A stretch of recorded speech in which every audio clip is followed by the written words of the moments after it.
Hey guys, welcome back to the channel. I appreciate you joining me. Today we have the Citizen Promaster 200 meter solar quartz GMT, and this is model number BJ7129-59E. And as usual, we're going to look at the style, the build quality, the functions, wearability, and lume, and then I'll let you know what I think of this brand new GMT from Citizen. Also, make sure you check out my Amazon shopping channel if you like this or any of the other watches I've reviewed on my channel. I do get a small commission if you buy from my Amazon store, so I definitely appreciate it. Alright guys, you're already very familiar with these Pelican style cases from the Promaster line, so let's go ahead and open this thing up. I'll go ahead and put up the specs on the left hand side of the screen, and I'll be honest with you, I have mixed feelings about this watch. I mean, I like the overall look of it, but I think there are a couple areas that need to be improved. And y'all, you might disagree, you might agree with me, I'm not quite sure. But anyway, I'll, explain that a little bit later in the review. But again, typical Pelican style case.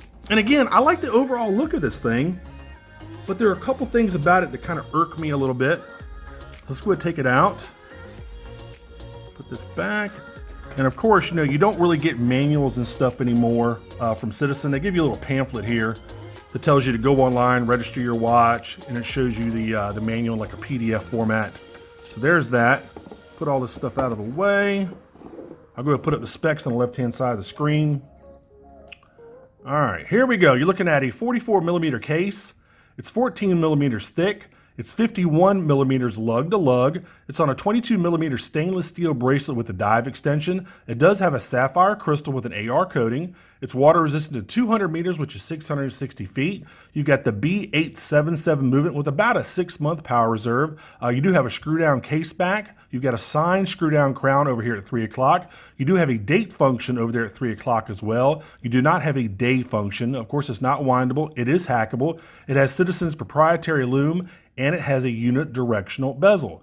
Now, first of all, heavy. This thing is really heavy. Now, I did a GMT diver, I guess, I don't know, a few months ago, and that was made of titanium, and I can see why. Man, they made this out of all stainless steel, and guys, this is a brick on your wrist. It's a big watch. It's a heavy watch. Some of you are not going to mind that, but, a little bit smaller guys, this is going to weigh down your wrist a little bit. So that's one thing. It's really, really heavy. The second thing is the date window. The date window is pretty much useless. It's really small. It's sunk way down there on the dial. It's hard to read. I wish they'd make the date a little bit bigger on these watches. So that's the second thing. The third thing is the bezel. The bezel feels really cheap. I'm thinking it's made out of plastic. I don't think it's IP coated metal. In fact, I'm almost positive it's actually plastic. It feels really cheap. It has nice click action to it, but it just feels incredibly cheap to me, as well as the crown. I think this crown might possibly be plastic as well. I mean, it looks nice, but it just doesn't have that metal feel to it. I'm not positive. I can't tell you for sure. But so you're looking at the watch is very heavy. The bezel feels cheap. The crown feels cheap. The date window is super small. The indexes are really big. Some of you are not going to care about that. I just think everything on this watch has been oversized to kind of a ridiculous point. It's just not one of my favorite watches from Citizen, and that's very rare because I normally like just about everything that Citizen puts out. But I think they just missed the mark on this one, man. The only redeeming quality of this watch is the bracelet. I love these bracelets. Maybe the best bracelet of any of the major three of Seiko, Citizen, Casio, G-Shock. I love this bracelet. You got a built-in dive extension. And real divers out there are not going to really, going to consider this an actual dive extension. You can actually use it to either increase the size of the bracelet just a little bit for you, or you can try to use it as a dive extension. But real divers are going to tell you this is not long enough to fit around a wetsuit, and I can totally understand that.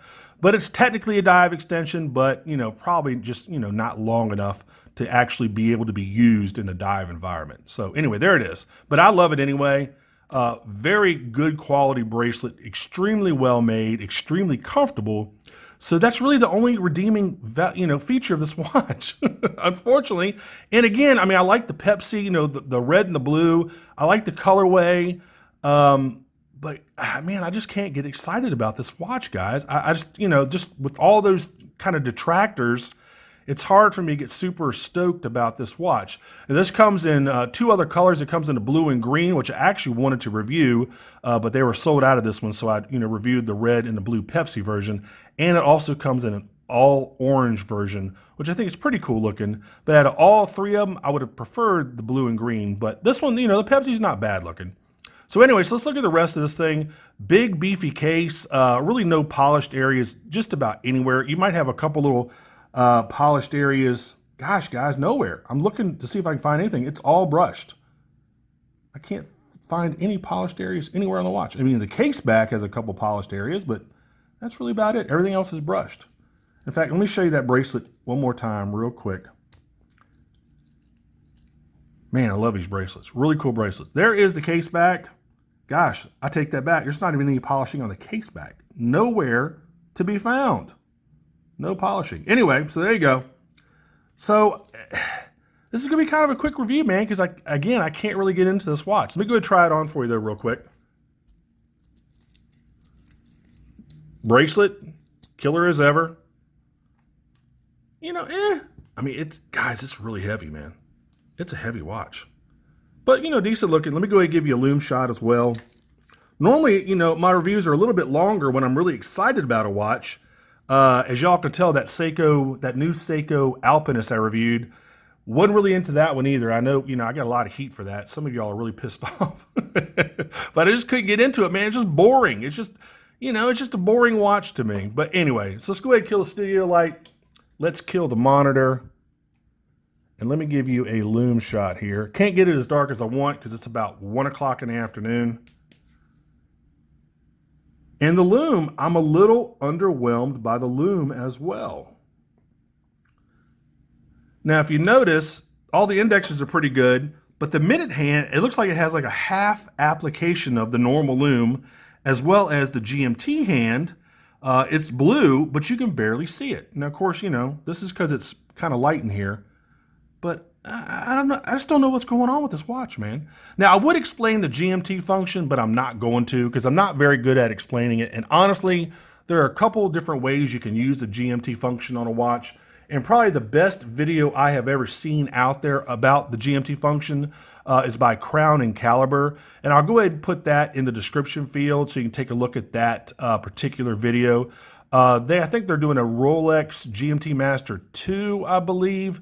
Anyway, you can use that 3 different ways, and they explain it much better than I can. So kudos to the guys over at Crown and Caliber, and that's going to explain to you how to use that GMT function.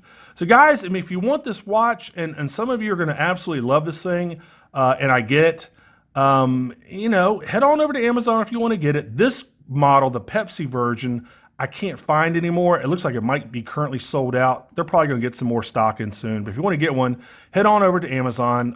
That one is currently $358 if you want to get that one. Now, what I did is since I couldn't find that one, I went ahead and put a link to the green and blue version, and that's model number BJ7129-59E. In fact, let me go ahead and put that up on the side of the screen for you. There is the green and blue. I just think it looks better than the red and blue. That's just my personal opinion. Anyway, check Amazon for that and see if you can find one of the versions. They might have the orange version as well out there. I haven't, seen it on sale on Amazon that much, so I'm not quite sure if, some dealers just aren't carrying this watch or maybe it's selling out. I have no idea. But anyway, if you want to, get one of these, head on over to Amazon and make sure you click that link in the description field. And guys, that's really been about it for this one. Again, this has been a Citizen Promaster 200-meter solar quartz GMT. This has been model number BJ7128-59E.